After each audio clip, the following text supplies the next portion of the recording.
Hi everyone, Josh Maddie here. Hope you guys are having a fantastic day. Welcome back to my channel. I just got out of the shower and this is what my hair is doing right now. I guess it's sort of following me.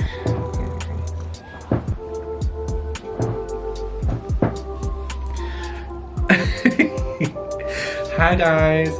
So, yeah, I'm blonde now. So this is, let me fix my lighting. This is basically, I had some friends over the other night, COVID safe get together. And, oh, by the way, New Mexico lets you, if you guys are all fully vaccinated, you can hang out with each other without a mask. Or something, I don't know. But, yeah, I had some friends over there who were like, giving me a hard truth that I did not want to hear, but it was super necessary that I heard. So that kind of sucked. But after that, I had a break. And you know what us gays do when we have mental breakdowns? We do something to our hair. So this is what happened. Thanks, Nathan and Mariska and Aaron. You guys are the best. Like, I didn't want to hear it, and I don't like being vulnerable in front of people, but it was like super necessary at that point because I was just like not understanding why people are the way that they are. So basically, I'm learning. I love my job. Like, my job in mental health, outpatient, is so much fun. Like, the things you get to learn about people is like, they're like insane. Like, I guess that's a bad choice of words, but it's like really interesting because now I'm like, okay, I think this boy over here is manipulating me and here's the receipts. And I think this girl over here is manipulating me and here is the receipts. Like, and it's always the same. They're little with big eyebrows and big eyeballs. That's all I gotta say. But it's like they have a certain personality type. It's like borderline cluster B traits. Look into it, honey. So, and me, I'm like trying to always save everybody and not leave anyone alone, and that's like part of it. Like, that's a huge part of it. Like abandonment and depression and like all these things that are like clustered into this diagnosis. And I'm not trying to diagnose my friends, but you know how they say like in school, they're like, once you're a nurse, you're gonna start running around and diagnosing people at the store. Like, look at those cankles. Those aren't real cankles. That looks like edema. I bet they have CHF or pulmonary hypertension because of this. And like, it's just really interesting. There's really interesting observations that I've been having. But yeah, so thanks guys for helping me work through all of that and for letting me cry like a dumb bitch at the kitchen table. So that being said, I did make some choices. So I did make some choices. I finally, let me get my little paper because I wrote down all the stuff I wanted to talk about. I'm getting better at my ADD management because like I never realized it was a problem. I just thought I was really dumb. But comes to turn out that I actually am neurodivergent. So I have ADD and like, it's like learning all these things, and some of them I was super intuitive and figuring out like lists and stuff and post-its everywhere, but then it's like also learning how to like pull all your tentacles in because I feel like I'm touching everything all the time and I'm like sensory overload, and like sometimes I can't understand people, and it's like I thought I had a hearing problem, but it turns out like I can't focus on too many things like that because it's like too much over the sensory overload. It's really cool. I love my life right now. But so speaking of my life, other than this, I'm on a fitness journey. I lost 20 pounds since February 1st, and that was more of something that I wanted to do for myself because it was more of a side effect or correlation to me working out and like feeling the best I can feel. I also learned that like ADD people thrive on lactic acid, and we dump our dopamine, but we have to put it right back, otherwise we get all weird. So it's just a lot of cool stuff that I'm learning about myself. But my fitness journey has like really helped me out and like feeling so great. The only thing is like the other day I was helping this lady so she could go on vacation. So like I was helping out and like I bent over the bed and I was like doing some stuff with a patient, and like I cracked my knee. Like I felt it go crack, and then I looked and it hurt really bad, and then it stopped hurting. So I was like, whatever, maybe you popped, because I pop a lot. And the next morning I woke up and my knee was all swollen, so I got really freaked out, and I told work, and work is like, oh my god, go to Ock Health. So I went and they're like, you need to be off work for a few days, you need to let that rest. And they're like, what kind of job do you do? I was like, I'm outpatient psych, like I pretty much just hang out with my buddies and we're just like on the computer and the phone all day. They're like, oh, okay. So usually this takes like 4 to 8 weeks to heal. And I was like, oh my God. They think I like pulled my meniscus or something. It didn't rip off or anything. It just got pulled. So I'm like, oh God, nothing bad. Just need a rest. But she also said, don't stop going to the gym, because if you start that, you're gonna end up with like all kinds of other things that happen. So I'm like, okay, got it. So go to the gym, but don't go to the gym. She's like, don't do more than your body weight. And I'm like, oh, I could totally do that. I don't even do my body weight now. Or I don't even know what I'm doing at the gym. Actually, I do. I'm following a lot of really inspirational TikTokers. Thank you, TikTok, for teaching me about everything. But I follow a lot of them, and I started doing amino acids, and like they're really cool, smart guys, and some of them are just like super anxiety. That's why they look grumpy at the gym, because they don't want anyone to talk to them because they get really anxious. From what they say, who knows? Maybe they just don't like us. Maybe they just don't like me. Anyway, so I'm doing that. It's really helping me like in my regular life and stuff, and like I got fully vaccinated in January, so that was crazy. And then I've been helping out at the pit in New Mexico in Albuquerque to get people vaccinated, and that was really fun. Like I'm like a carnival barker. Like it was fun. Like I really enjoyed myself. That being said, school has come back to the forefront of my life. So I was going back and forth, trying to figure out like, do I want to go back to school for my nurse practitioner, or do I want to get a master's, or like what am I gonna do? So I sat down, made a pros and cons list, and like my thing is like I really want to help a lot of people at once, because like I feel like I have the ability to do that. I don't need a lot of micromanagement. I don't really need any management, but you know, you have to manage me. I can barely manage myself. I don't know what a manager would do with me. They tried to micromanage me one time at work, so I was asking them to do everything, and they're like, we get it, you don't need to be managed. And I was like, thanks. So yeah, like I talked to my manager and I was like, there's a job opening in informatics and I'm gonna apply for it. And all this stuff came to the forefront of like between informatics and nurse practitioner.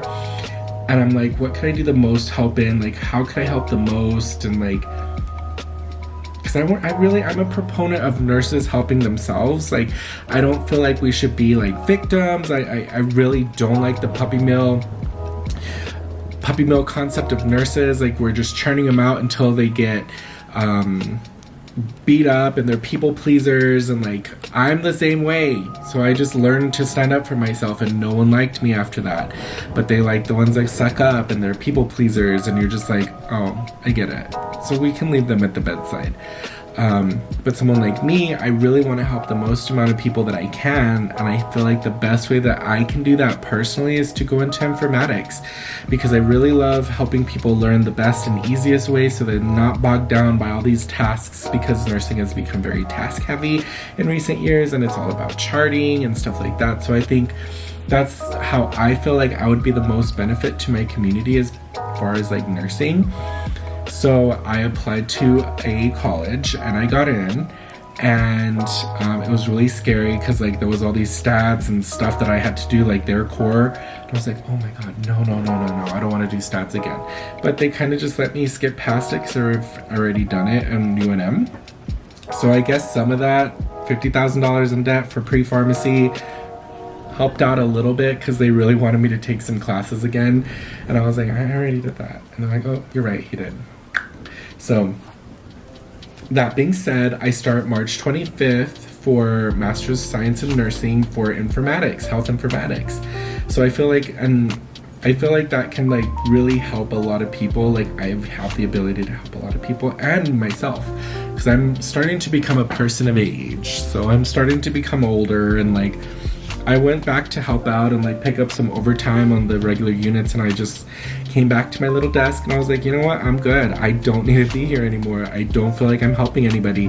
I feel like the education I provide is just like dismissed. I'm like, hey, you really should start thinking about controlling your diabetes. Just because you have insulin doesn't mean you should eat a cake and then bring it down with your insulin, your blood sugars.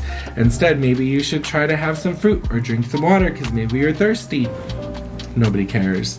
So I'm like, okay, well, party. What else can I help with?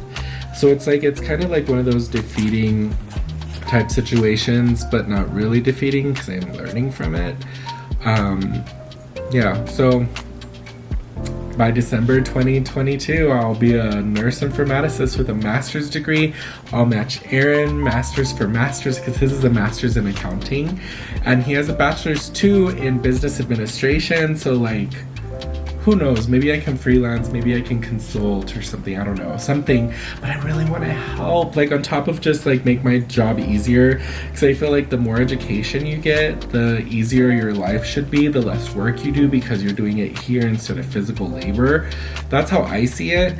I'm a part of a lot of those Facebook groups too with like nurses, and like they're always on there. Like the only difference between an RN that's an ASN and a BSN is $13,000, and I'm like, hold up. So I paid for like 2 semesters out of pocket, and then I was like, no, I'm gonna get someone to pay for this.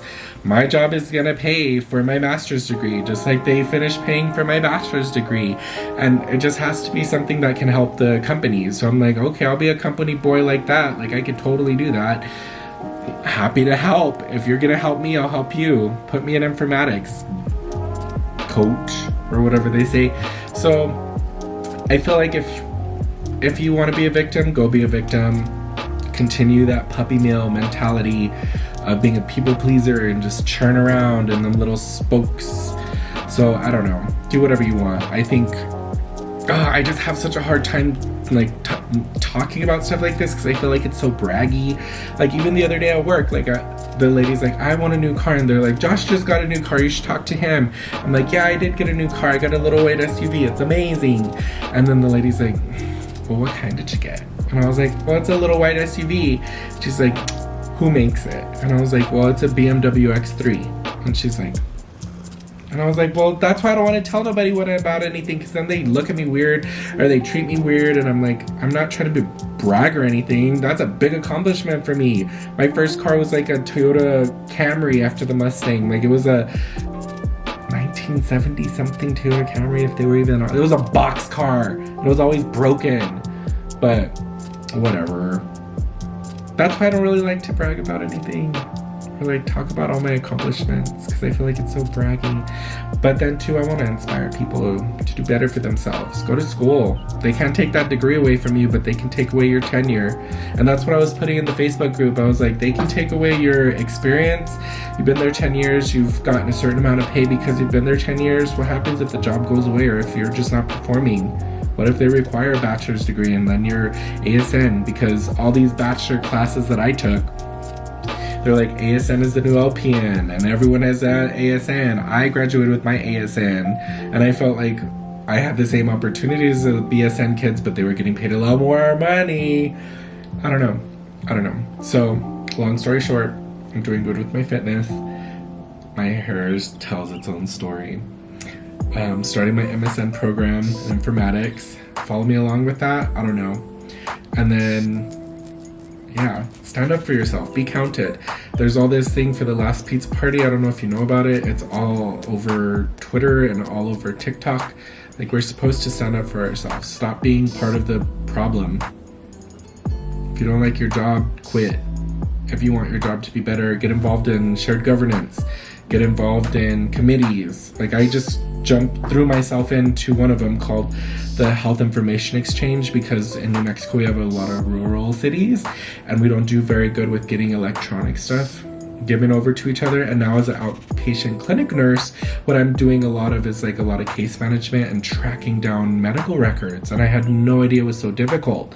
And it's like, well, I can fax it to you if you fax me a request of information or authorization to provide that information. And I'm like, what do you mean fax? You can email it to me. We both have secure emails. But it's just like, okay, but the Health Information Exchange, which is part of something that we were all supposed to be able to be part of last April, who knows what's happening with it? But it's like such a big opportunity, and it's just like people don't care, they don't understand. I think they don't understand, so they don't care. So then it turns into this bigger thing than it needs to be. So I'm gonna try to get involved with that and help out as best as I can. But anyways, this was my little rant. I'm about to hit 15 minutes, so thanks for watching, guys. I hope everything in your day goes how you want it to. I'm off tomorrow, and then I go back Wednesday. I get to see my work friends. So, yeah, I guess I'll talk to you guys later. Leave some questions or comments in the section below. Annyeong!